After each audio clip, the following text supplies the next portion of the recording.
So this iteration of propositions brings into conversation concrete cases examined by forensic architecture and other ongoing political struggles in, namely, the Netherlands, also Turkey and the Philippines. Though Nick will delve into more details, but just by way of a very quick introduction, tonight we will look at the evidentiary method of testimony. And so even in our media-saturated world, not all events are visually recorded or represented through media, and thus then the only source of information becomes a survivor's testimony. So as such, the means of investigation becomes reliant on the individual's memories of those who speak against the violence they have experienced. Tonight we will look at how aesthetic techniques such as digital modeling, film, and also storytelling can be an effective means to navigate the complexity of memory. Joining us this evening, we have independent filmmaker, journalist Naomi de Sousa, who is London-based but travels a lot. And she's been working with forensic architecture specifically on the case and the reconstruction of the Syrian torture prison, Sednaya. And Anna will talk about this investigation from the perspective of her role as filmmaker. And we welcome the co-founders of Migrant to Migrant Foundation, Cech Papasako and Jo van der Spek. Papasako is an artist, poet, and also a survivor of the fire that broke out in the detention complex at Schiphol Airport in 2005.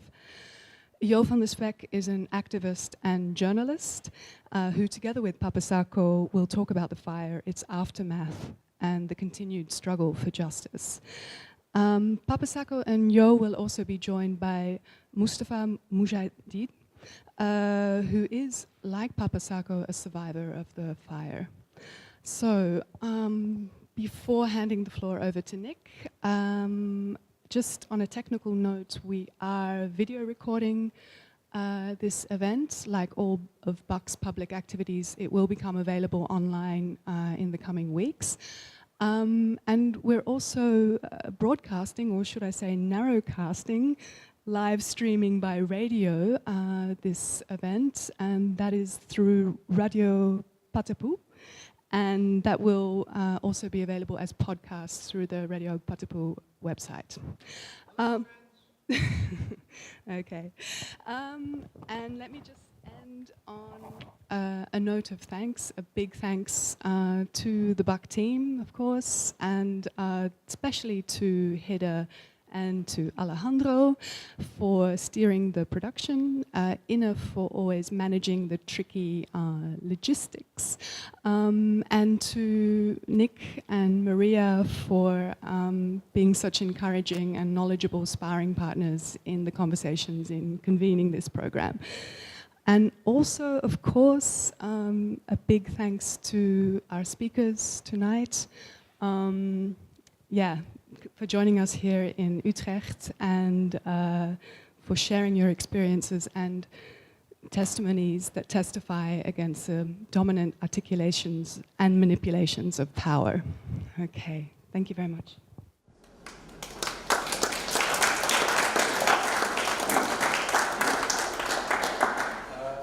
Hi, everyone. Thank you so much for coming. My name is Nick Axel.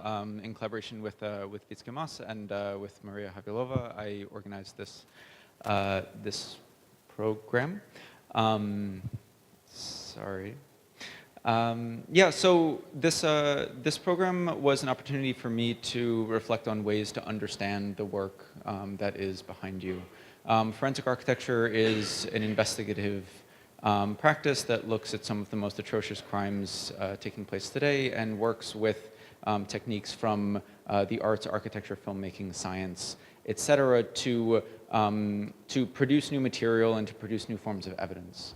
And so an underlying layer to all of this work that you see here behind, let's say, the content of their investigations are a series of methodologies. We were speaking before, Anna and I, about how forensic architecture is, they are like inventors, where they invent different ways of working with these new forms of media that are beginning to saturate our lives and our environments more and more on a daily basis.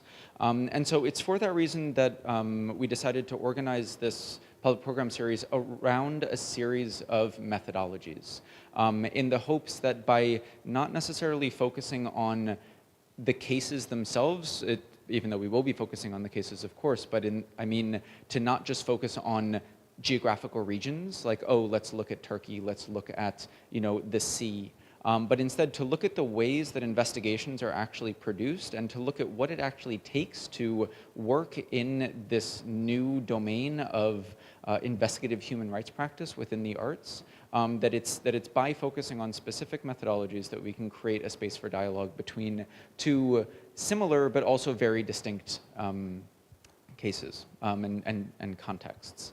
And so, as Wietske mentioned, the methodology that we'll be speaking about tonight is the testimony. And the urgency behind speaking about testimonies, it deals with what we can now think of as what's called the forensic turn in legal science and legal studies. The forensic turn occurred largely after World War II in response to the Eichmann trials and the incorporation of photography, where in spite of its, let's say, eternal presence in deliberations around justice, the human voice became discredited as a source of truth. So to put it simply, once photographs started to be accepted as legitimate forms of evidence, anything that was not as strong or as evident as a photograph became not as valuable. But at the same time, the human voice, as Wietske was mentioning, is an incredibly privileged form of experience and of truth-telling and of storytelling. And so instead of discarding the voice and discarding human testimony, instead what is necessary is to find new ways of working with stories, with memories. And so with that, I do not want to speak too much more because you didn't come here to hear me speak, but rather all these lovely people on stage. So hopefully what we will see tonight in two presentations is different ways of dealing with the legacies and the traumas that have been experienced through different forms of representation and also action. And so the format for the night will be about two presentations of about 30 minutes each.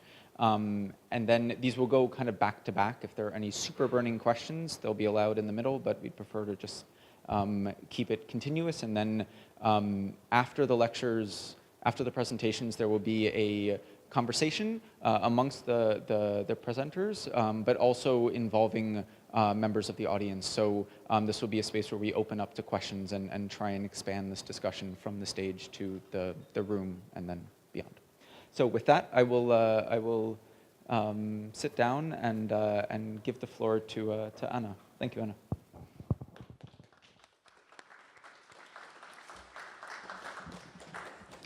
Thank you. Oh, you're leaving me. Okay, I just want to start by saying thank you for having me. So thanks to Nick and Wietske for bringing me here. I'm going to talk about Sidnaya, the Forensic Architecture Project. I'm going to use the website that we produced for this project, which is also a website that you can visit. I'll show some of the videos from that website as I'm talking. But before I started, I just wanted to point out that the content of the videos contains some very detailed descriptions of violence and torture and things. And if anybody isn't comfortable listening to those, then now is the time to go. I would start talking about the brief with which this project began. So in early 2016, Forensic Architecture were approached by Amnesty International about a report that they were preparing. They had been working for more or less a year on gathering testimony around situations of Syrians in detention centers run by the state. And they wanted to create some materials with this report with which to reach a wider audience. This was the sort of initial proposal. And their reports so far had just taken the form of recorded interviews, so they were just working with text. And they had the idea that maybe with forensic architecture we could come up with a more visual way of telling the stories of what was happening within these detention centers. Of all of the detention centres, there was one in particular that had raised specific fears about what was happening within it, and that was a place called Sydnaya. Not a lot of people have made it out of Sydnaya. A lot of people have died within this centre, and some of those who have been released within Syria will not talk about it for reasons, they're obvious reasons. They're concerned about their safety. And then there are a small number of people who've made it out of Syria and who Amnesty were able to track down with considerable work in order, and were open to talking about what had happened. And then finding somewhere where we could meet with all of these people and somewhere that was safe was something of a challenge, but eventually we managed to go to Istanbul and we met 6 survivors from this prison. The second peculiarity of this project was, as Nick sort of pointed to in this introduction, there were no verifiable images or videos from the prison. So there was virtually no, unlike other places, similar places where there were videos that had been filmed within the prison and smuggled out. There was virtually nothing that we could verify from this particular prison. The only image that we had to start was this image here, which is a satellite image of the prison from above. So this is how we began in April 2016, was with 6 survivors and a satellite image of the prison. In our preparations to go and interview the survivors, we started going through the written testimony that Amnesty had gathered and going through that to try and look for a methodological approach that we might use in this project. So the approach that we eventually decided to take was based on an earlier project around drone strikes, which is here. I think it's not in this one now. Okay, it's on the website. And it was a project where, in the process of trying to gain details about a drone strike, Forensic Architecture had interviewed one survivor, and they had used a model, an architectural model of the house where the drone strike had taken place.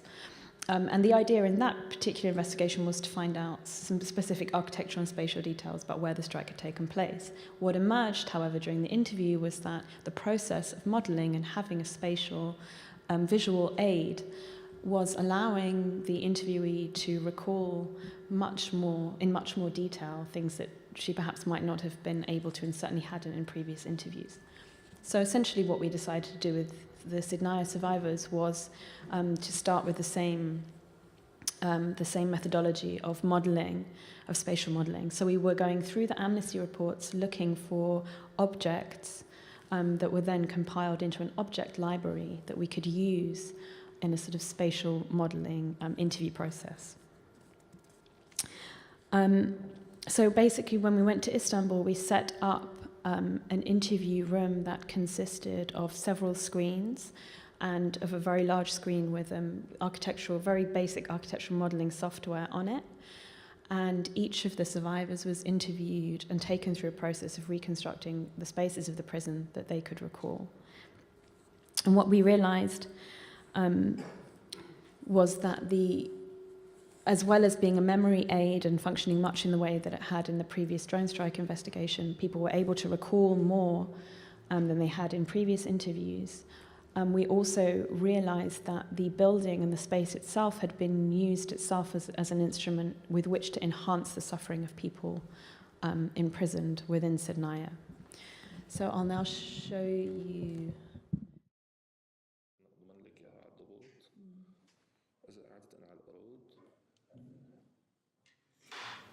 اوكي وهذا ايش في تحت على هذا الارتفاع؟ نفس هي الشراءة اللي نفس الشيء اللي سميناه طاقة، شيء تحت بيسموه شراءة. بقى على قد ايه عرضها؟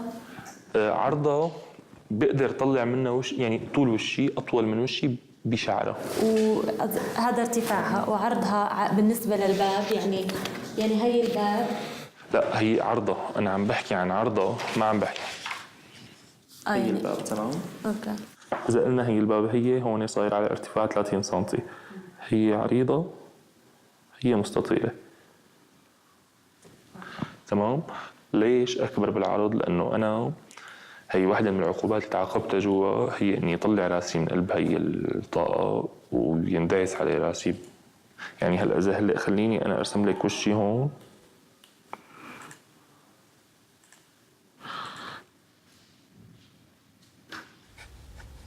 بمرة من المرات لحنا اجى السجان طلب قال ليش ما نضيف زنزانتكم؟ لانه نحن ما عندنا مواد، نحن عالم جربانين، نحن ما عندنا مي، نحن ما عندنا اي وسيله لحتى نقدر نضيف زنزانه. قال لي مدرسك. انا ما فهمت. قال لي مدرسك. قلت له من وين؟ قال لي مدرسك من هون. انا قلت لحالي اكذب، قلت له ما بيطلع، هو فعلا راسي بالطول ما بيطلع. قلت له ما بيطلع، قال بالعرض، بيعرف حاله انه بالعرض بيطلع راسي. فعملت هيك، ففعليا انا وقت عملت هيك راسي بالعرض مرق بالعرض يعني وقت صار العرض تبع راسي هو الطول الطبيعي.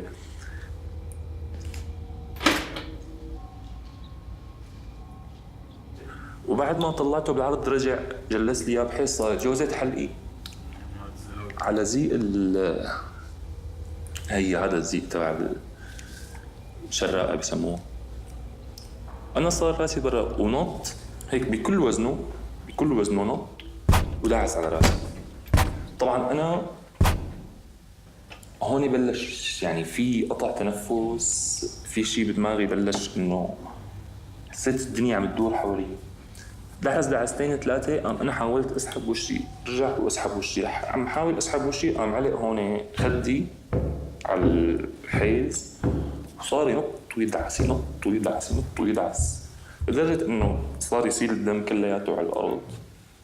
طبعاً أنا عم بحكي القصة بثواني، بس هو ألم شديد جداً وإذلال شديد جداً. وتركني يعني فيكم تقولوا شبه فاقد الوعي. So as the interviews got underway and also having gone through the reports, we became aware of what we might say were two of the defining characteristics of the Sydnaya prison. One of those was darkness and the deprivation of sight that was used in the prison. So all of the former detainees told us that they were taken there blindfolded. They were made to, whenever they were anywhere in the prison outside of their cells, which in fact was very rarely. We met a prisoner who was 7 years and never left his cell. People were blindfolded or made to cover their eyes. And once inside their cells, they were kept in very near darkness. I'll show you one video about that. مش مهم يعني مش تمام. هلا يعني انا ضربت لك اياها مثال انه يعني السجين جوا اول ما نفوت على السجن بكون في مخزون من الطعام، بلش هذا المخزون كل ما له بنقص بصير بفكر بالاكل طول الوقت، فبصير بفكر طول الوقت بالطعام، طول الوقت بنام وبفيق عم بفكر بالاكل. يعني بعود ما بفكر لا باهله لا بزوجته لا اولاده، بقول خلص ايش بدي فيهم، يعني عايشين ميتين خلص يصطفلوا، أنا المهم يعني بدي أحارب أنا من أجل إني أنا أعيش. الواحد بده يلهي حاله بأي شيء. ما نحن حفظانين المهجع بلاطة بنعرف نمشي من دون ما نشوف. البلاط في عليه رسمات من الصدف، يعني أيام بعد البلاطة الوحدة كم صدفة فيها كم حجرة، في بعض الصدف ممكن يكونوا أخذين شكل معين، شكل حيوان، شكل كذا.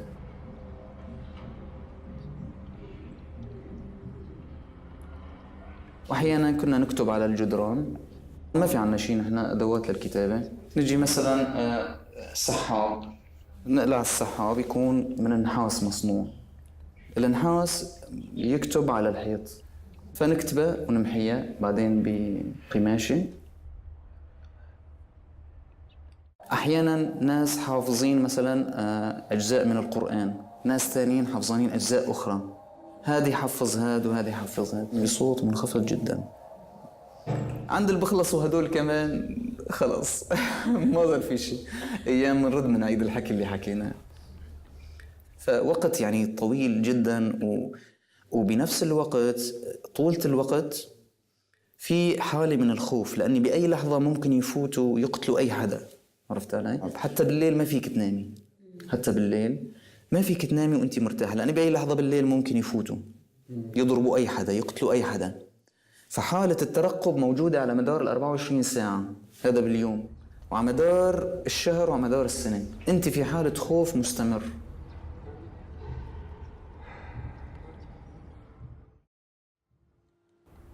So one of the aspects that Salam mentions here is the second thing that I wanted to talk about, which was sound and silence. As well as being kept in darkness, the prisoners were made to live virtually in silence.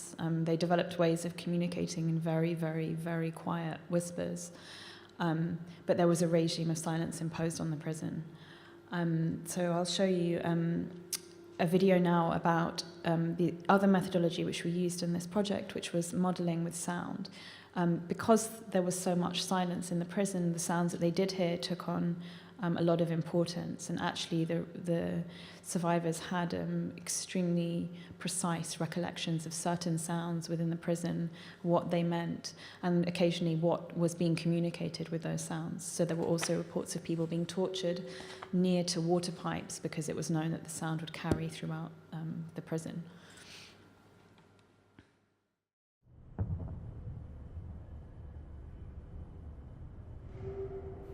صرنايا يعني الهدوء هو سيد الموقف، في كتير هدوء، ما فيك تعلي صوتك، ما فيك تحكي بصوت عالي، دائما لازم تكون نبرة صوتك واطية. فهذا الشيء بخليك تسمعي كل شيء. بيبني تصور للأشكال والأشخاص معتمد على إيش؟ على الأصوات اللي ممكن تصدر أثناء وجود هاي الأجسام اللي الخارجية اللي موجودة معه.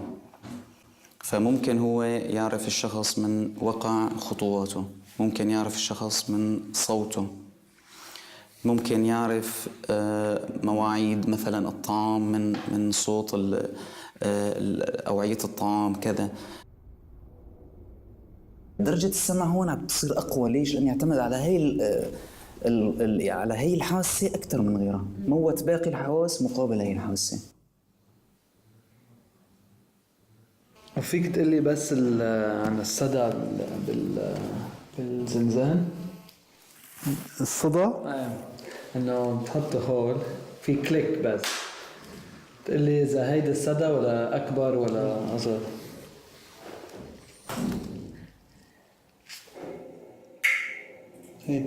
هيك كتير ناشف يعني. ما كتير في صدى. ما كتير، في ناس كتير. في ناس كتير. ما بصير في صدى. بس لو يكون قاعد واحد لحاله ممكن يكون في صدى. هيك هلا انت وقاعد بتسمع بالزنزانات بتسمع صوت انه اجت سيارة هذا، نقول اجت دفعة، جهزوا حالكم اجت دفعة. كأنه هل صار فينا بصير فيهم هيك كل كم يوم بنفس الطريقة، نفس الشيء، نفس السيناريو اللي صار بيصير معنا. فهلي بيجوا جداد على صرنايا، فنحن بنعرف انه جاي ناس جداد لما نسمع عياط. لما بيكون ما في عياط بنعرف انه هدول الناس عادي من قلب السجن عم ينقتلوا. صرنا العكس تماما. اذا بتصرخ بيزيد القتل، اذا بتسكت بيخف القتل لحتى يوقف. من الأصوات اللي كتير مهمة يعني صوت عم يجي لعندك من وراء الحيط، صوت ضرب. أول ما تسمع صوت ضرب أنت بتضل حاطط إذنك إنه هذا الضرب حيتكرر لأكثر من مكان، ولا خلص بس بهذا المهجع؟ إذا ضربوا هذا المهجع ورجعوا ضربوا وجه الصوت رد نفسه من مهجع تاني، فأنت عرف إنه أنت هلأ جايك دور الضرب، إنه هذا الضرب هو ضرب إشاط دبابة ولا هو ضرب الأخضر الإبراهيمي اللي عصاية تبع الصحية، وفيني أعرف إذا هو ضرب بالرجل ولا ضرب بالإيد ولا دج بالحيط، ولا بقدر أعرف من صوت الوجع ومن صوت وصلة الشيء على الجسم فيني أعرف شو هو. رح نحس إنه مثلاً وقت نسمع صوت السجين ما قدر يصرخ أو فقد الوعي أو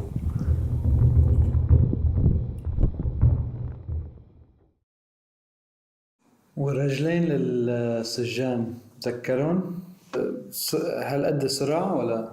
سريعين كثير. لا أسرع من هيك. أسرع؟ هيك؟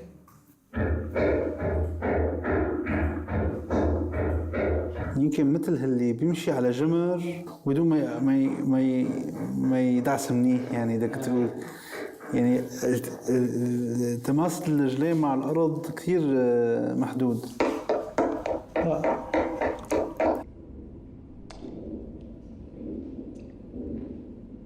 فصوت العاصفة، صوت المطر، صوت الثلج، صوت الهواء، هذا صوت مخيف مخيف مخيف. الهواء بس ليبلش يقوى ويتحول لريح، نحن بصيدنايا عايشين طول الوقت ببرد شديد شديد شديد. يعني ممكن بالكلام ما ينوصف هذا الحال، بس ولكن هذا البرد أودى بحياة كتير من الناس. لازم أنا بهي اللحظة أطلع شوف مين في عندي بالمهجع من رفقات، إنه وهم عم يتطلعوا فيني، مو بس أنا عم بتطلع فيهم، أنا عم بتطلع فيهم الكل وهن عم يتطلعوا، كل واحد عم يتطلع بالكل، كل واحد بيناتنا عم يودع إنه هلأ في حدا حيروح. هذا من الأصوات إنه هم صوت الريح.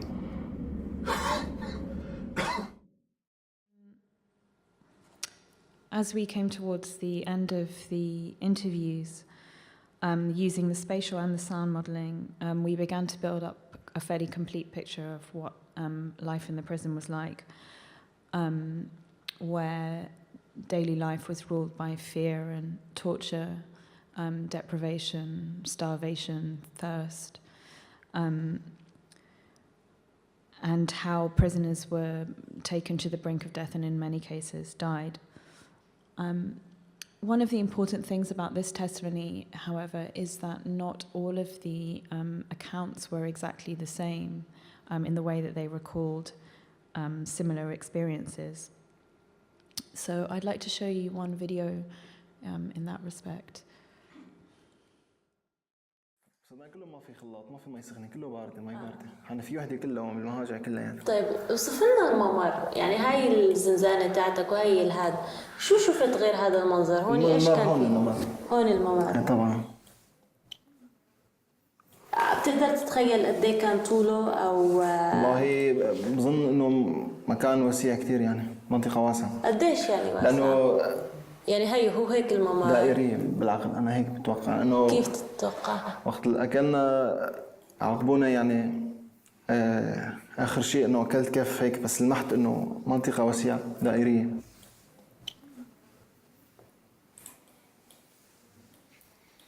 بس الدرج اللي طلعناه يعني كثير اخذوك هيك وجابوك هيك، عرفت كيف؟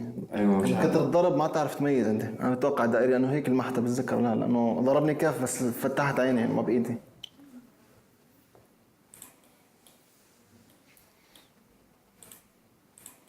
اوكي، هي دائريه هيك والزنزانات حواليها يعني؟ أيوة. انا بتخيل انه دائره، بس انا لمحتها دائره.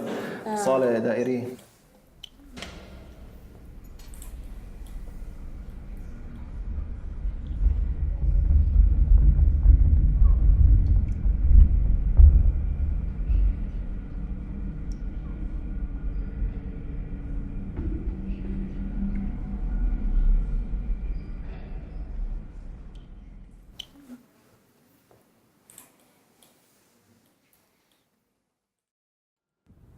So in this video, you see that Anas, his recollection of the corridor is of a circular structure that goes all the way around him, whereas in fact we know that the corridor was straight.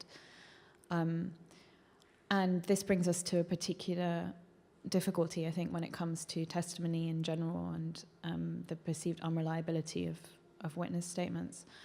There were lots of these kinds of discrepancies that we found throughout the modelling process. So particularly regarding the moment of arrival in the prison, when people were often confused. They'd been often quite traumatically kidnapped, effectively, and taken to these places, beaten, were blindfolded. They would recall the moment of entry into the prison as being, the entranceway as being completely different. Some said they went upstairs, some said they went downstairs, some said there were no stairs.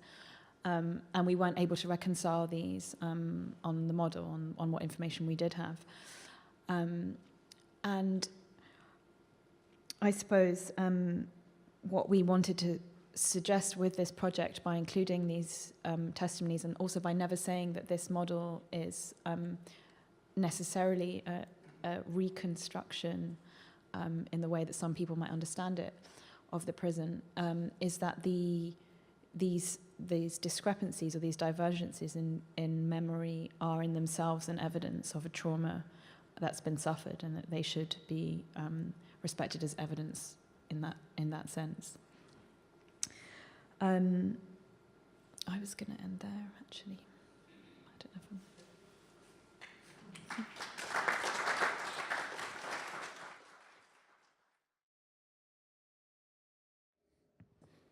There's a strange connection between the Sayednaya story and the Schiphol fire. You will see later on that some things are similar and some things are fortunately different. But it is a clear connection. Actually, I've been wondering about forensic architecture for a while, because I had a feeling that the work we are doing following the Schiphol fire is maybe in need of some of the skills and potential that forensic architecture has to offer. But when I noticed the title of this series, I saw the term forensic justice. And forensic justice goes beyond, in my view, forensic architecture. So let me ask you a question. Who of you does remember the Schiphol fire, 2005? So not everybody. So I will introduce a bit of the context of the Schiphol fire using some video that was produced by the investigation team that was installed after the fire. And then we'll go into the different ways that survivors, relatives, activists like myself have been trying to follow the, let's say, the wisdom of the words of Papa Sacco. We are here to make a life again. And I will try to make you understand how this term, to make a life again, equals justice. And I think the term that we can apply here is restorative justice. Restorative justice is not about punishing the guilty, but about repairing the damage. So we will see how, in the case of the Schiphol fire, this has been attempted in various ways. I think it's only fair to introduce Mustafa as well. You're one of the survivors. You live in Amsterdam. You're alive. You've seen your family again. I'm not sure if we can call you a happy man, but I'm sure that I can call you the man with the memory. You remember all the details of the fire and what happened after. Can you give us one of these details? And you can do it in Dutch and I'll translate for you, all right? Ja, is goed. Ja, ik heb één memory. Dus I was sleeping. And then I wake up because there was too much rock inside. Smoke was too much smoke inside my room. And I think if I am dreaming of, is it true? And then I start to to call the guardians, but nobody answers. And how more I call the guardians and I move in myself to go out, how more I instinct I can suffocate. And then I was quickly rockloos, bewusteloos, unconscious. And after I see myself, after I don't know how much, 5 minutes or 4 minutes, I see myself to Koninklijke Marechaussee, with gas mask in hun fiets. They took me out to recreation place.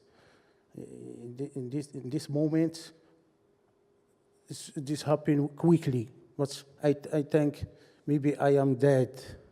This needs human being faces.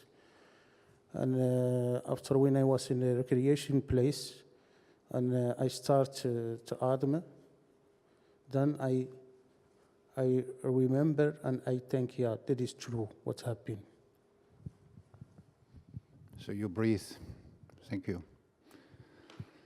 Papa Sacco, let me ask you why people, Schiphol people especially, call you Papa Sacco.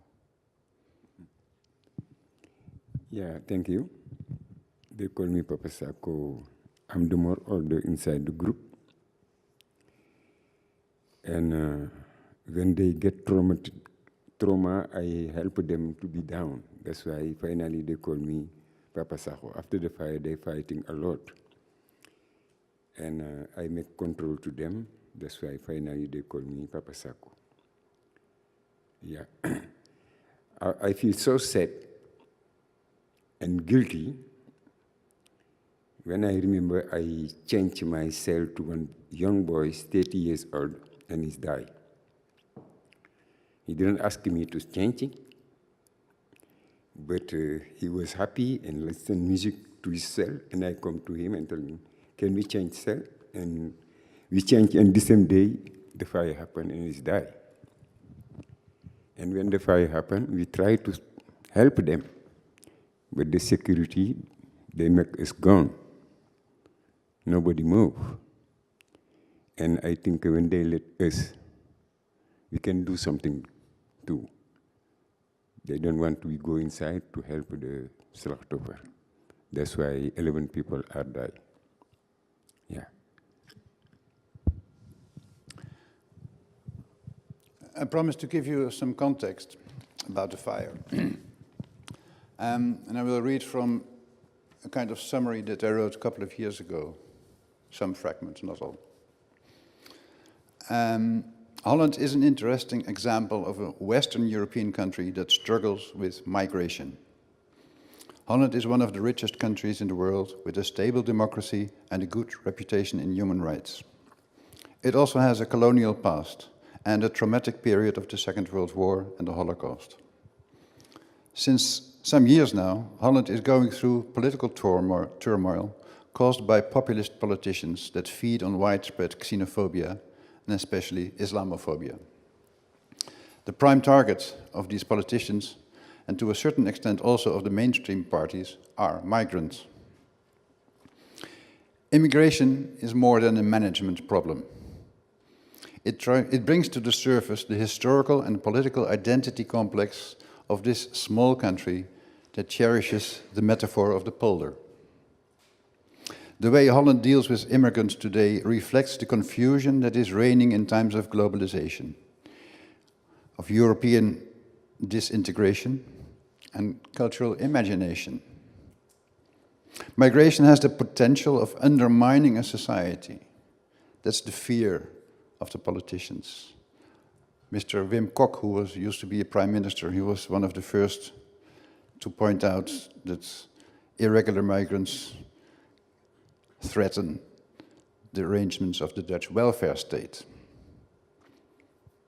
On the other hand, I believe that Migrant can also change a receiving society's understanding of the world and the place it occupies in it.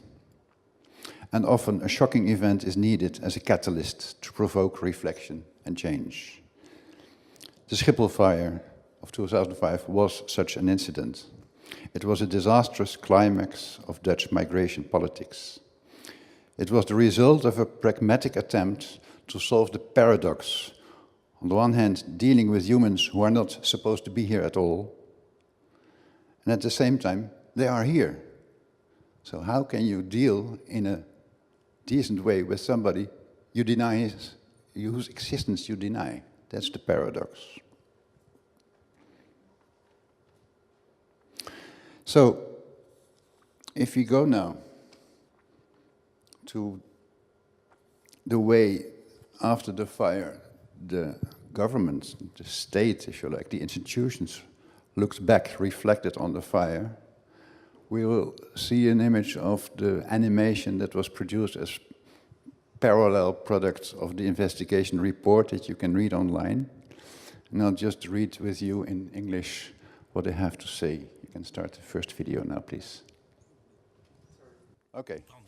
So, in this introduction, the Dutch Safety Board tells us that on the night of the 26th of October 2005 and in the early morning of 27th of October 2005, 11 people lost their lives in a major fire at the detention center Schiphol-Oost. The guards were not able to free these people from their cells. However, they did succeed in opening 21 of the 26 cells, thus rescuing 32 occupants from their cells. The translation is not mine, it's theirs. A total of 15 people suffered injury, including guards and cell occupants, and one wing of the building was destroyed. Following the fire, accommodation was found at other locations for the majority of the 298 occupants of the detention center. A great many of these have petitioned for psychosocial counseling. The following questions formed the foundation for the Safety Board's investigation. How could 11 cell occupants die during the fire? And second, which arrangements were made for the relief and aftercare of the other people involved in the occurrence? In asking these questions, the Safety Board has restricted itself to the circumstances that contributed to this fire's fatal turn of events and the consequences that the fire has had on those directly involved. So, the restriction is an important term here, because they restrict themselves, in my view, to the technical explanations, and the management lacks the failures of the management in the Ministry of Justice that made it possible for the fire to happen. But I believe that some of the most important questions are not asked and even less answered by the Security Council, the Safety Board, sorry. Because the first question is, of course, why were these people there in the first place? Why do you put people in prison who are not suspected of any criminal or of any crime?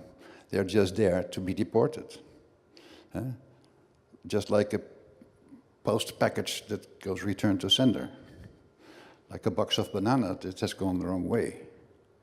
That's why one of our slogans was, we are not bananas.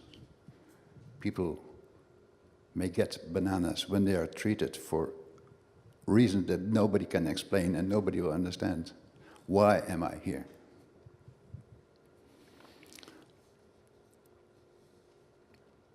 We've heard a little bit about the feelings of the people who were inside. And we will share later on, in a way, the feelings of the people who still remember at the commemoration, because that is one of the ways we still testify every year.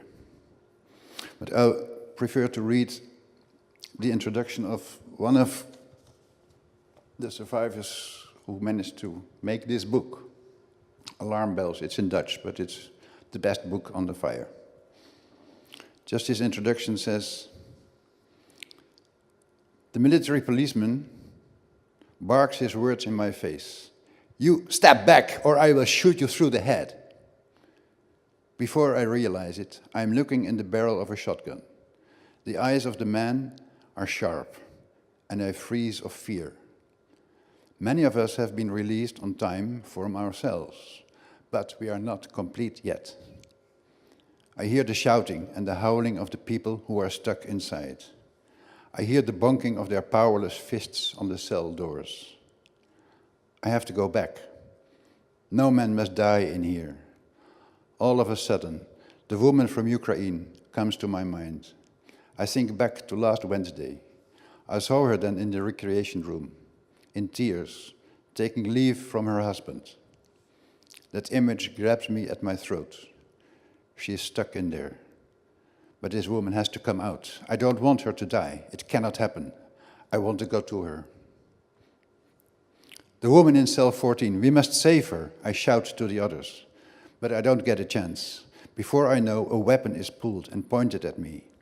Within half an hour, I'm looking death in the eyes twice. I fled out of a burning cell, and now I'm about to be shot dead, only because I want to save somebody's life. What strikes me, and what is also what Mustafa just said, the memory is always in relation to somebody. The strongest feeling comes when you're connected with somebody, with your cellmate, with the man you changed your cell with, or in this case, the woman you met a day before and you know she's dying. This is the human face of the tragedy. And I contrast this with the way the safety board investigated, because they don't put the essential questions. Why are people detained? Why could it happen? It is not only because all the things that could go wrong went wrong, the safety measures were not followed. Sometimes there were not even safety measures. They never exercised. All these things are listed that made the fire possible. They didn't answer the question, what started the fire? So it took them 6 years to decide that nobody knows. And they pointed out the regulations that were not followed, that were not clear, and they gave recommendations. More security, more control, right? So I believe what we try to do as Migrant to Migrant, as a kind of platform for people who have this experience and who share this experience, and there are many, we'll go into that later. I think it started with meeting each other. When I met the brothers, something happened that triggered something. And I believe everybody has that capacity. This part, this maybe can be a beginning of restoration, building new relations, meeting new people, finding another light. So if we look at the activities that we deployed over the years and we put that in the perspective of restorative justice, I think we could can give you a few examples that may be helpful. One of the boys who died, his name was Robert Ara. He was from Suriname, so he was almost as Dutch as me, but he had the wrong papers. His mother lives in Holland, in Almere. And I'm afraid she's the only mother of the people who died, who lives in Holland, because most of them don't live in Holland. So she became the mother. If Papa Sacco is the papa, Gladys Tukaya was the mother. And she insisted on having the chance to perform her ceremony to bring peace to her son's soul. When we met and we talked about this, we decided to write a letter to the Minister of Justice to ask him permission to let Gladys and her husband go into the cell to see and face the place where her son died. The Minister of Justice, who had replaced the minister who was before the minister, Minister Donner, who had to resign after the fire, after the publication of the safety board, concluding that people could have been saved if they had followed the rules. So this new minister, he accepted, and he let Gladys Tukaya do her ceremony, which is an Indian ceremony from Suriname. So this was, in a sense, a beginning of what could have been restorative justice from the side of the state, because you need two people to tango. However, this was not followed up.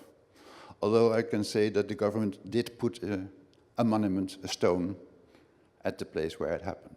But we did too, and they were separate lines. I remember one of the people, when you ask, what do you need to get over this? What is, for you, the essence of your trauma? It's again about a relation. Chirac, he told me, if only they could say sorry, that would be helpful. They never did. Another example of restorative justice is the book I just mentioned. He got it out of his system, he told his story, and a good journalist wrote it all down. And it's an amazing story, not only about a fire, but about a life. It's in Dutch, you can order it at bol.com. I think another example, and maybe the most visual example of trying to make a life again, trying to find justice or create a new life by doing justice to us being human, is the commemoration. That's really the heart of the whole campaign. Although I would say the political aim of my activities with the Schiphol fire is, of course, to abolish detention of illegalized migrants. But the form it took and the way it happened in the connections that we made was the commemoration. Every year there's a commemoration where sometimes 10, sometimes 20, but in the beginning 300 people showed up in this remote area, east side of Schiphol Airport, where nobody ever comes. There's a little monument between some bushes, and if you know it, you can go there and see the 11 pillars that represent the 11 dead. You will see it later on. But before I do, I'd like to go back to 2008 and mention another example of what we tried. And that's in 2008, another commemoration that was actually produced in the Blue House. The Blue House, which was an art project of Jeanne van Heeswijk, who will be having an exposition or a full program even next year in this place.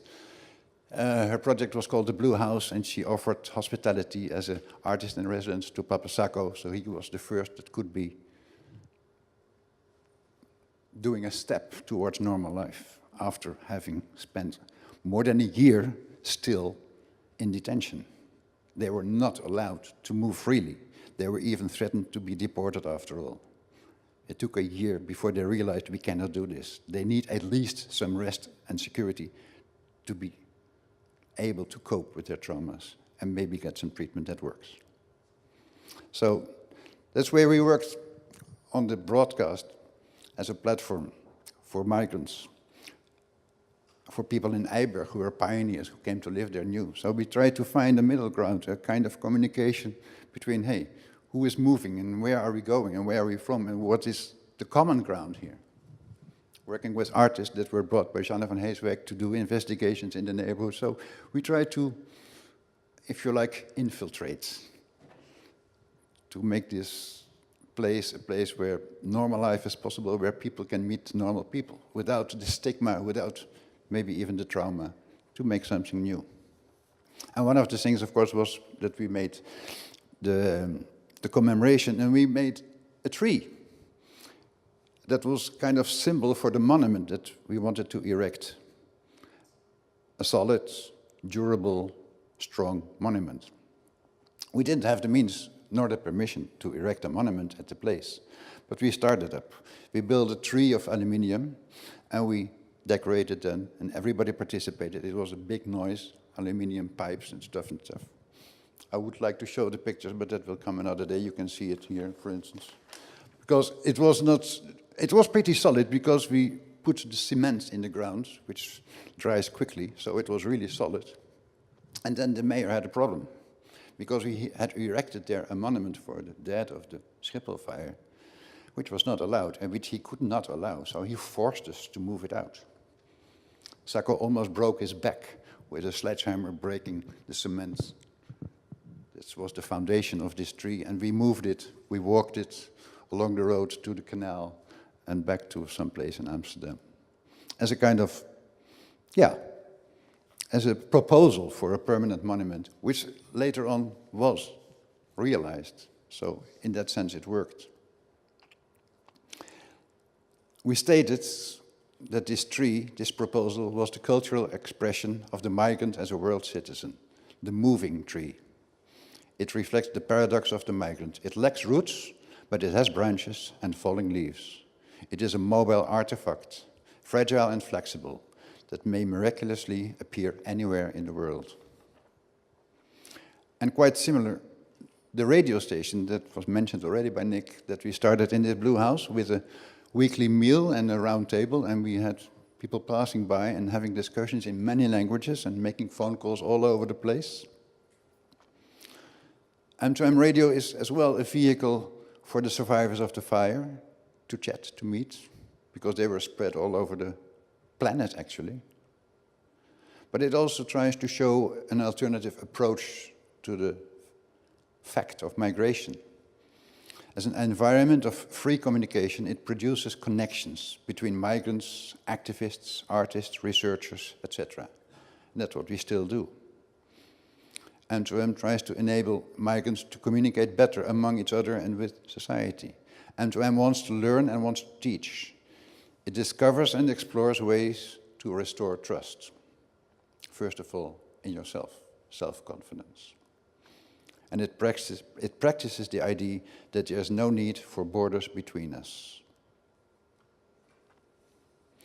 Let's go to video number 2 and see the last commemoration. That was exactly 20 days ago. And I will find just a second. This is where Sacco and me are present, representing the survivors. And you see Sacco here, coming to the fore, talking to the people present from the surrounding villages. He didn't mind to be deported and see his family again. No problem. But before they could deport him, they nearly burnt him. Sacco is a survivor. Sacco says, we are here to make a life again, together as one. These words are still very important for me and also for the undocumented migrants, the illegalized migrants who are fighting for their normal life. They also say, wij zijn hier.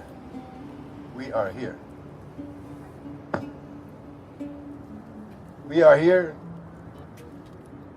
is to make a life again, finally, to make a normal life. And we can make it happen, because nobody else does.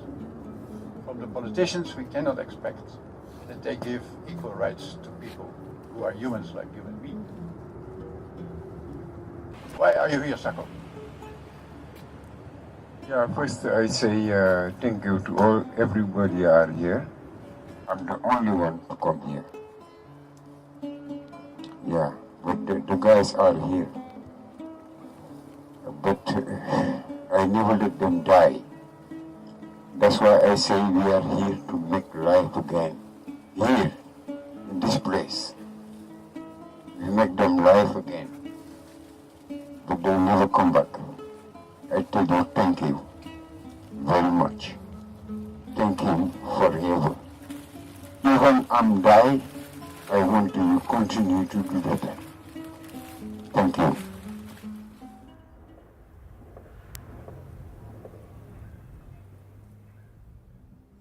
Jingle.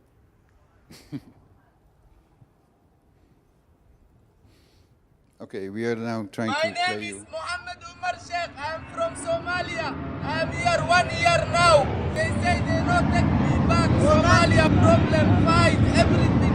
They keep me here for nothing. Solidarité avec les Somaliens. Radio Migrant to Migrant.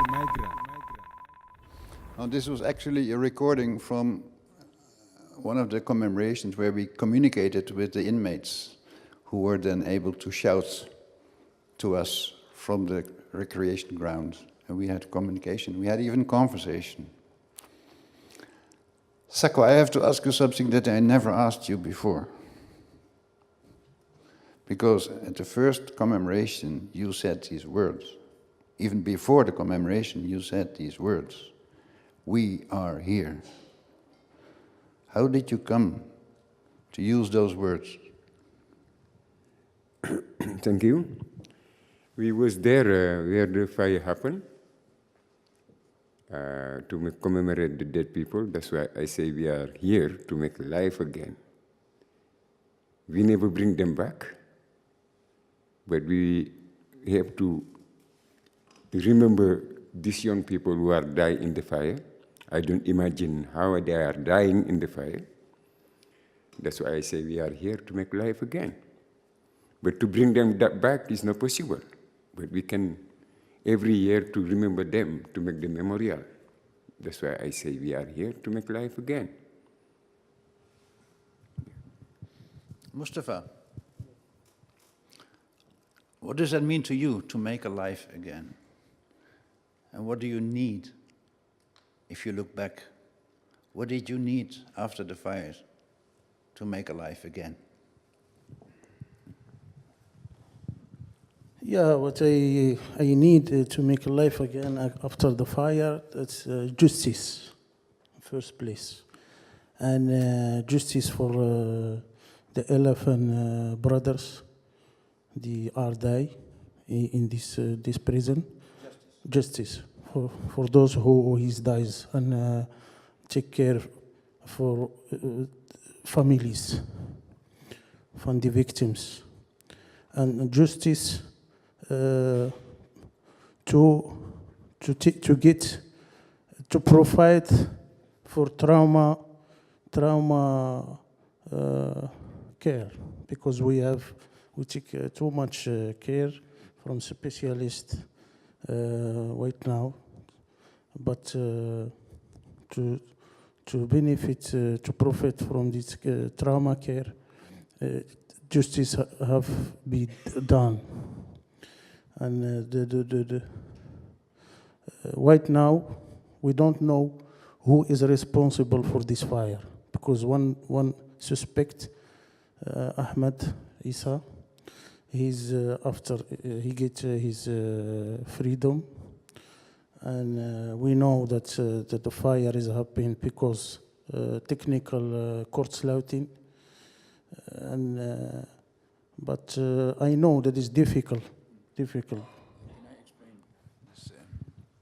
It's another technical detail. What caused the fire? I mentioned that the safety board never found out. And in the court cases against the one suspect, who was actually the first victim of the fire, the guy who was in the cell that started to burn. In all the investigations in court, nobody knows for sure how the fire was started. But he was accused of starting the fire because he threw away his shekkie before he fell asleep. Now, we know that he rolls his cigarettes with blue Rizla. In those days, there was a blue Rizla, which is different from the blue Rizla that you see today. And every smoker knows that if you roll a cigarette with a Rizla blue and you leave it for 20 seconds without puffing, it dies. So everybody who has common sense and some daily knowledge knew that he couldn't have started the fire in that way. But they needed a scapegoat.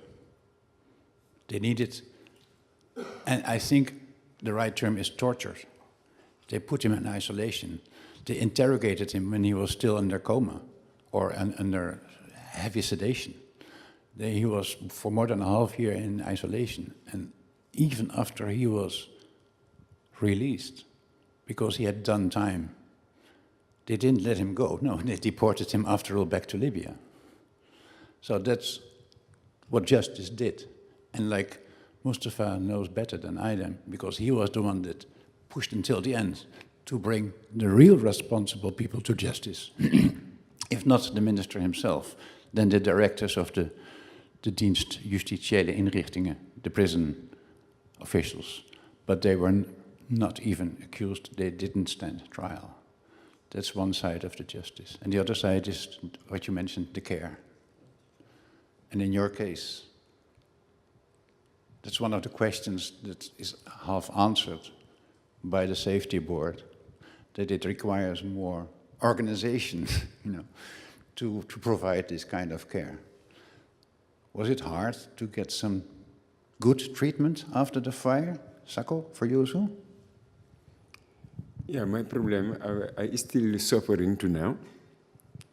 18 years now, I don't see my wife, I don't see my children. When I let them there, they were so young, like 10 years of, minder than 10 years. Now they are big boy. The girls, they are big, like you guys. And I don't see them to now. Yeah. They don't give me good treatment. Am I still suffering to think about my family, my wife, my children, and I'm still here in Holland without any hope.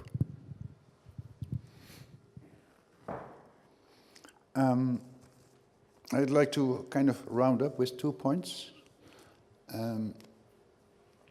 Speaking as a media activist, I personally feel the need to create a kind of monument that is more than the stones and the wooden pillars that are hard to find right now. In a way, this presentation is part of a continuous production of testifying, of making people feel, see, face, understand the reality that is happening even till today. Undocumented migrants are still in prison, and I know them personally. We have telephone contact, and we will campaign to get them out as long as we can, because this is still going on. But as if you like, an artist or a media producer, one of the projects that are still pending is to make a documentary. A series, actually, of 11 documentaries that represent the 11 young people who died. And in these 11 short documentaries that together might become a full-blown documentary, we asked the simple question, who was Maribel? Who was Taras? Who was Robert, Oksana, Naiva, George, Kemal, Ava, Lutfi? All those names. But more than names, we don't know. So we will ask you guys, but also the guards, what do you know about? We want to give these people a face, to make them alive, in a sense. That is the monument that could happen. So a range of persons that are related with the Schiphol fire will appear on camera and answer one question, which will then evolve in a Socratic interview, a confrontation, or even silence. We will ask, what do you remember of those 11 who died that night in the Schiphol fire? And through these testimonies, we hope to give the dead a face, to restore their dignity, while being well aware that these 11 are representative of a large global family of destitute, illegalized migrants ending up in administrative detention, ready for deportation.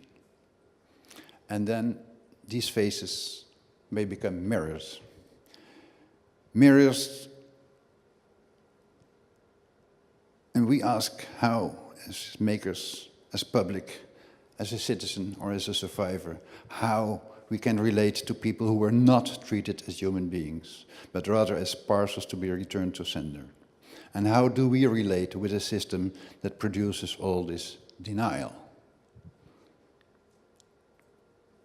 We call it democracy, don't we? And to finish, I'd like to just mention that, in my view, part of the restorative justice is what illegalized migrants have done themselves in the last 6 years by organizing themselves, by doing demonstrations, by organizing tent camps, by occupying houses in Amsterdam, by going on the street, by taking part in theater, by having football teams, infiltrating society, being undocumented under the name of we are here. We are here as a messy network of volunteers and artists and activists and retired people like myself almost, but mainly illegalized young migrants, mainly from Africa, who are stuck because they have to go, but they cannot go, and they can go nowhere else. That's the other side of the picture that becomes visible. That's the power of representation that We Are Here presents. We are here, the words of Papa Sacco, to make a life again, together as one. Thank you. Thank you.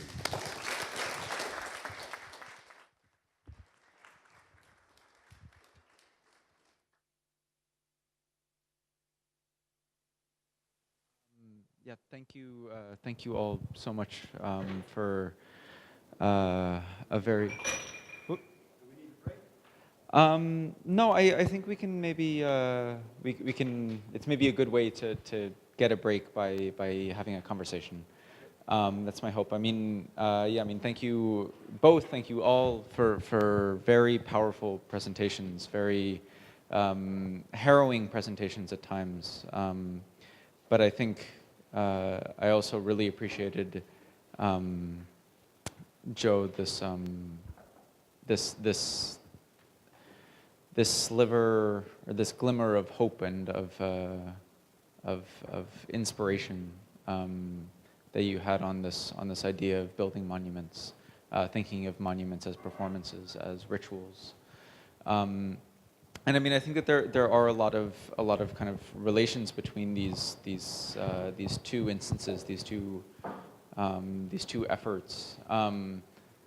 But there's also two very kind of distinct, there's very clear distinctions. Whereas, I mean, in Joe, in your case, I was really shocked to see the videos of the burned detention facility. That I guess was preserved almost for a proper democratic process of evidence. Crime scene, if you like.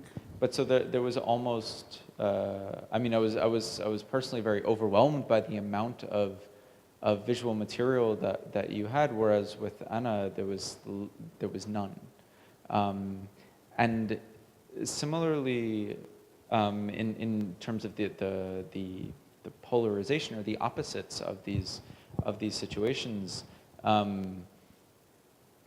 you know, with regards to this question of responsibility and culpability, we know very clearly who was behind this torture prison, right? We know that this is part of a war that is, you know, a formalized, you know, discourse on, you know, good and bad, or at least different sides, whereas there is this kind of lingering question, which you might be able to argue can be used as maybe as a political distraction, to be like, oh, well, who started it? That there's this kind of open question as to the origin of this fire, whereas, you know, you very rightly say it's not so much about who started the fire, it's about why are these people in this situation in the first place. And so, you know, I maybe just want to lay the grounds. I mean, I'm hoping that there also might be some questions that kind of you do maybe have for each other. But I think, you know, in that Sadnaya is a series of videos. It is a media platform. And Joe, you're saying that you are now working towards creating a documentary. I wonder if you could maybe both speak about the agency that these media artifacts have within this ongoing struggle and these contexts that you're working within. Would you like me to answer this first? Yeah. I think basically a documentary that you make 10 or 15 years after the event will not add so much to the agency about the event, but it might work as a reminder, as a confrontation, because the political structure and the institutions and the procedures are still there, of course. And on the other hand, I think that creating, together with the survivors and together with the agents of We Are Here right now, you are, with a documentary, adding another layer, another way of looking at the situation that enables more people to understand and to connect. And in that sense, it could be part of a broader strategy of what I call infiltration, submerging the Underground Railroad, if you like. Because I believe the big difference between Sydnaya and the Schiphol fire is that Holland is a democracy. Syria is not, at all. And the good thing about the Netherlands is that the system is not closed, although it likes to be, especially for migrants, but it is not. And society is more than regulation and state controls and institutions. So in Holland, in Amsterdam, we have ways to make life, even if you have no documents. And maybe this is connected with the guilt about the colonial past, or maybe with the good vibes of hiding Jews in the Holocaust times. I don't care, but that's the power we have to tap on. I'm not sure how this is in Syria, but I'm sure some of these connections are there as well. I think the distinction is not necessarily about democracy, not democracy, but obviously Syria is in full-blown civil war, and the prison is a weapon of war. It obviously doesn't compare to the political situation here. I think with regards to agency, one of the things that the project certainly allowed the survivors to do was to feel that they could do something with this experience, that they had simply not had any outlet for. Most of these survivors that we met were living in Gaziantep in a sort of semi-permanent exile, unable to go anywhere. They had only spoken to an Amnesty researcher, perhaps, or to one another. How they lived there in Gaziantep in Turkey, actually? In what sense? How did was it a camp or was it a private house? Did they make No, they're private living in arrangements? different situations, actually. Some of them, Diab, who you see doing sound modelling, is very politically active around Sinai, but around other political issues. I mean, they're actually, they have vastly different, they come from very different backgrounds as well. Would you say they are a community or a group? No. They come together? No. Okay. No. Some of them met for the first time during this project on the interview days. What they did express was a sense of satisfaction with the project when it was finished, of seeing an attempt to reckon with what they had experienced, an attempt to understand it and to represent it for what that's worth. I don't think it's simply not at a stage where there's any prospect of a legal case for justice being brought around Sydnaya at the moment. In fact, that looks less and less likely as the situation in Syria goes on. So it is what it is. And I think with forensic architecture, there's quite often an effort to do something with what we have got, as opposed to just doing nothing. And maybe all we have is a satellite image and a chance to interview 6 people and a really small budget and a room in a basement in Istanbul. And from that, we try and do something. Yeah, but I think it's a very important dimension of what you're saying about the relationship that you had with the survivors who testified and who gave their testimony and relived these experiences for you, and also in the way that these commemoration practices, so in the sense, the making of this video itself is a form of restoring justice to these people. It's giving legitimacy to their, to their stories and to their life. Yeah, I think with Sydnaya also in relation, it's a place that's denied, and it's a place whose existence is denied, and there are no images of it. So being able to, because the interview process, it wasn't passive, they weren't just interviewees being asked questions, they were modelling, they were recreating the spaces themselves, and so it's an act, it enabled them to do something. It's exposure and recognition at the same time. It's exposure of the regime that makes this happen, and it recognizes the suffering of the inmates. Mm-hmm. And that can be a start of a process of restorative justice, I believe. Yeah.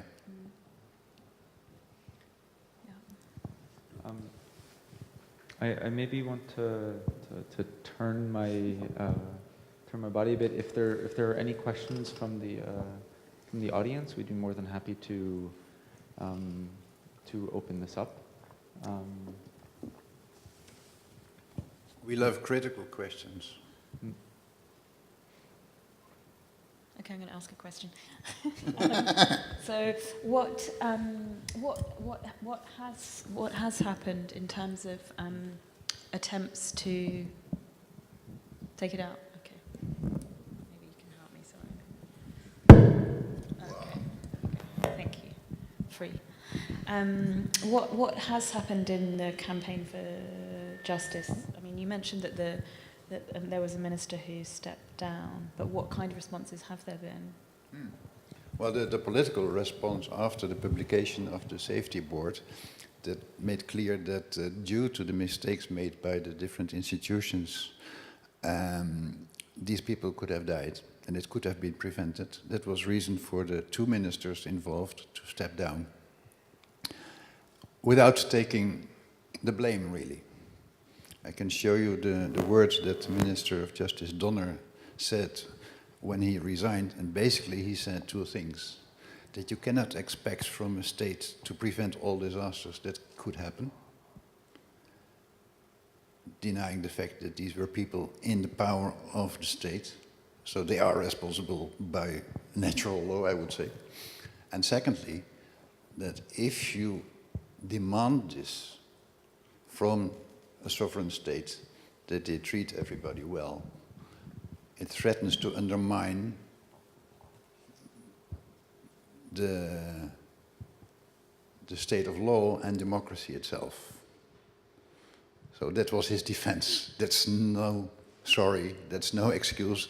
That's at best a rhetoric, Calvinistic, legal approach. He had to step down because somebody had to step down because they couldn't get away with it, but it was no excuse.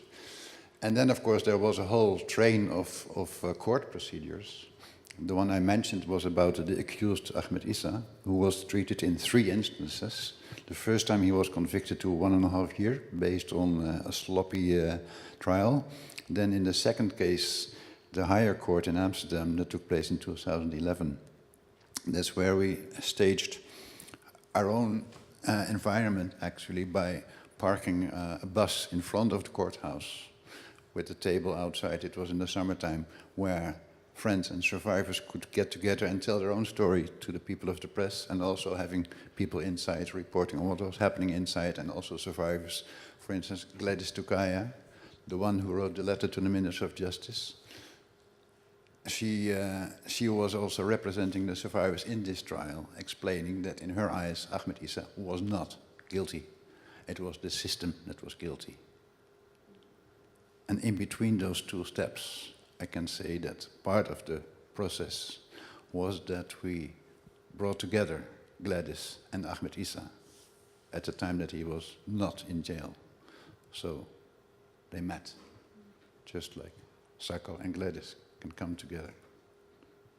And if not get over the trauma, but see each other's real face. That's something.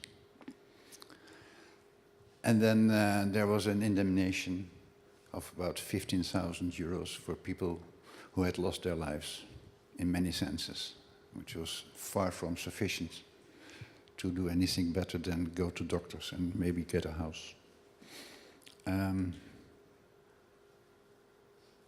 We made theater. We did workshops. But basically, we sit together, we talk together, and sometimes we cry together, and sometimes we make music together. And sometimes we just do nothing at all. What do you say? What do we do? We make radio too. Yeah, like what you say. And we go around the world. We go to Senegal together, yeah. Yeah, I hope I have to go. It's time now to go see my family. Yes. Yeah. After the fire, it was not allowed I go outside to this country. And when they give me the Verblijf Vergunning, to now it's impossible to get money to to go back to my country to see my family. But you and company try to help me this year to invite my wife here. Maybe when she go back, I go back to see my children. It's so difficult for me to stay so long without see my family. Everything I have in my life is still in Senegal. My wife, my children, my family, brother and sister. I have 2 brothers, they are dying behind me the last month. And I'm here. I don't have power to go. Yeah, 2 times. My little brother and my brother. Yeah, they are dying behind me, and I'm still here. That's why when you see me, I'm makar. I know can be so big, you know. I think every time, and I sleep every day at 6 o'clock. Yeah, I washing to 6 o'clock to start to sleeping. And I use medicine, strong medicine. When I use it, wow, it's so difficult for me. Yeah. But I'm here, I'm still alive. That is important. Yeah. I think, Mustafa, you want to say, but I would like to remind what we talked about. You asked a question that was also not answered by the safety board. The 298 people who were in the center during the fire, where have they gone? Disappeared. They made them disappear in many ways. No, after the fire, they give us 26 days to go out. Yeah. And after the fire, we need hospital, but they bring us to the boat, to the prison in Rotterdam. And there also, fire happened there again. And the guys are trauma, they think they want to kill them. That's why many people, many of the guys, they run away. Some of Belgium, some they go in Paris. I want to say the night when the fire happened was 293 people in the prison.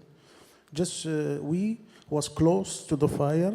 39 people, they can't talk very good Dutch because the government sent to us trauma team, specialist, to the prison. They talk with us, and we can tell them what we have, what we make, what we have gezien in the fire.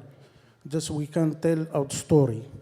And the specialist, the psychologist and psychiatrist, the make report, they bring him to Den Haag, to the parliament, and then they see these people, they have trauma, they have to move from the prison, because from the fire prison to under prison, that is not good for these people. They have to go to a safe place, get medical care. But under people, they have ook big trauma, but they can't talk Dutch. They can not very good talk English. But these people, they are disappeared. They need medical care. They have a right to stay here. The people, the 11 people, they are die. They are the brothers. They have a right to stay here because nobody from us, 293 people, they was in the prison, deportation prison. They have no criminal case. Just they come in to Europe to make life, to support his family. So some from us, they have children here in Europe, like me. I have a boy with a Dutch woman. He now is 18 years old. His name is Wesley. The day when the fire happened was his birthday, 27 October 2005. And my son is born in 27 October 2000. So, my lawyer and me, I say, please, I want to stay here to make life with my son and see him grow up. But the system tell me no, because you come in here in Holland in 97, illegally without document, you have to move back to Morocco, and then your partner, your Dutch partner, come after you and make a new procedures. Then you get the visa. But my lawyer, he tell me, if you move from the prison and you go, you will never come back. And he opened for main procedure. But I see the same. I was there. I don't have to be there because I have a case. I have a son. I want to make life with my son. But I am happy that I survive. But the 11 brothers, they are died. They have same case as me. They have children. They have family. Some of them have children here in Holland, and some of them they have children in Georgia, Dominican Republic, Libya, so as Lotfi.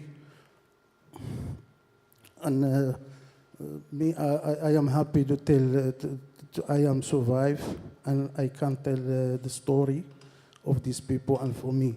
But what I want to see, we are here to make life again. After the fire, the government knows that they are guilty, but they can't tell the whole world we are guilty. We are suspect. We build onveilig containercellen, prison for these people, deportation. The deportation place was not fire safe. In 2002 was ook fire that happened. But in 2002, no victims. But because the government knows that they are guilty, they release the only one victim, Ahmed Isa, and they declare him not guilty, and they deport him to Libya. And also they deporting too much people with big trauma. They need medical care. They deporting them. Just we are 39 people. They have good luck to stay here to get paper. In 2006, they give us a humanitarian document because our doctors tell these people they are very, very, very traumatized. And one tablet, the first tablet is they have coming from you. Give these people paper. Then they feel that they are safe. 1 year after the fire, just we feel that we don't go again to the prison to be deported. 1 year, 2006. And after they give us the house and 10,000 euro for each one, and that is nothing because I am very happy now, but my head and my ghost stay in the fire nights. Every night I wake up with building, with images, fire, brothers they screaming for help, but nobody let us to go to freedom because the Koninklijke Marechaussee, the police was there in the recreation place and they get the guns, her guns, and they tell us, don't move. If you move, to release the other prison, we go and shoot your head. We tell them, please go you. You have power, go and release. They tell us, no, it's not our job. It's job of the brandweer, fire people. But I am happy, and I know it's difficult to live with so images and trauma, but I try with my specialists and my friends and people every year to make ceremonies and talking about this. And that is very good therapy for me. And the voice of the 11 people they are die don't never be forget. Thank you.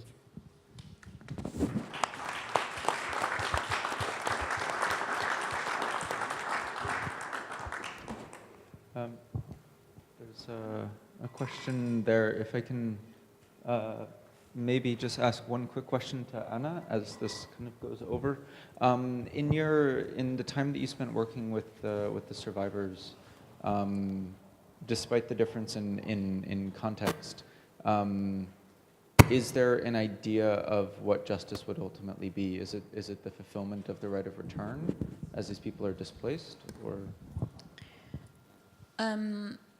We didn't really talk about it. I mean, I think it's very difficult to talk about it in this particular, especially at the time when we were making, when we were doing the interviews and the reconstructions, because it seemed so unlikely.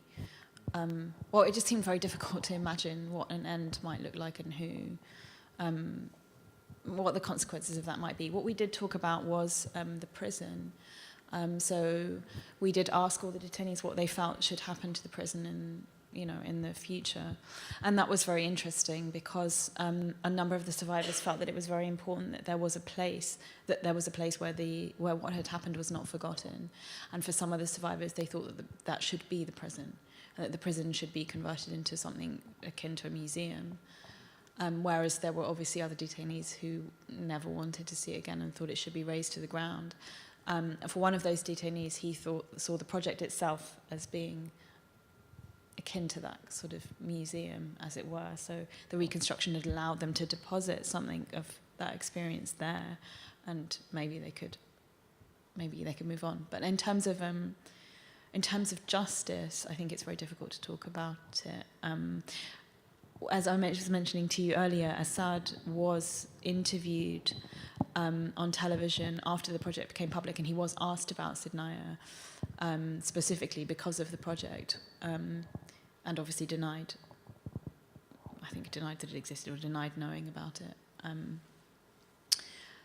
that was something, the fact that he was asked at all, actually. Yeah.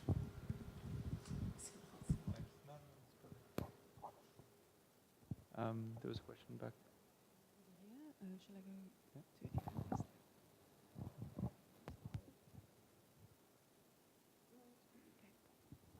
Hi, I don't know if you can hear me from here or see me. Yeah, I had a question for Papa Sako and Mustafa because, while you guys were speaking, I was seeing kind of how opposite your experience is from the experience that the people that Anna talked to was, in the sense that both are testimonies, but with Anna it was a conversation, and you said that they were very positive about the fact that you were paying attention to this conversation and doing something about it. But for Papa Sako and Mustafa, you have been having this conversation and giving your testimony through time, multiple times. So I was curious about if this feeling that Anna is referring to, this positivity of being, feeling like you're being heard, or feeling that your testimony is having an impact, and is part of your healing process, or you're doing it because you're in this kind of seek of justice, and you feel like this thing that you're doing is important, but in a personal level is no longer a healing process for you. No, I don't like it, but sometimes also I have to make film or write book. I want to make them live forever. That's why I have to talk again. If I don't talk about that also, every time I think about that, yeah, it put out something out me to talk about that. Before I don't want to talk it. When you talk it, I cry, of my head move. You know that every day. When someone talk about the fire, I'm checking. And to talk about that is good for me. Like, I think it's medicine for me. Yeah. I don't want every day to go somewhere to talk about your life. No. This is one part of my life, and it's forever. I talk, it's inside me. I don't talk also, it's inside me. I never forget that. Yeah, for me, first is in free therapy, because if I go to my psychiatrist, he will, the assurance he will buy, but for me it's in free therapy. And I learn too much from, because now is 18 years ago. My son is 18, yeah. All these years going, I have experience with psychologists, and I am there, therapy. It is in a method from United States. MDR therapy, I learned that I have to talk and to tell what is happening if I have the chance. And that is very good for me to for the treatment. That is also is in treatment. Before I read also. I have a book. I read what I see. If I wake up, and but to tell the story again and again, and to people who listening, to people who understand, is also is in a treatment for me, and also to never forget those brothers, they are die, innocent people, and also those people they are deported with big trauma. I know that it's in a black blade in the Dutch government history, because it has never happened before. And the tragedy, the Schiphol fire ramp, I know that the Dutch government and justice, they have learned from those mistakes, the mistakes they make. And I hope that's never happen again, because if you stay close in one cell, in one room, and you don't have we take the air from ventilation system. We don't have open window also, just from ventilation system we take the air. And it's very difficult. And you see the dad close to you, you won't run away, but you can. If you buy one bird of one, and you put him in cage, you have to take care for the bird. You give him water, you give him food, you put him not in the heat, but we are a human being, and they put us in one prison. Is not fire, not safe, and he knows that this place is fire, not safe. But they put us there because they say these people, they are numbers, just like DHL exportation box. They will go, they will move, and when the fire happen and people die, and big tragedy, big mistake for all, for security, they working there, for us, for the families, so the story I have to tell, I feel myself, very, very good, because I put out from myself what I tell.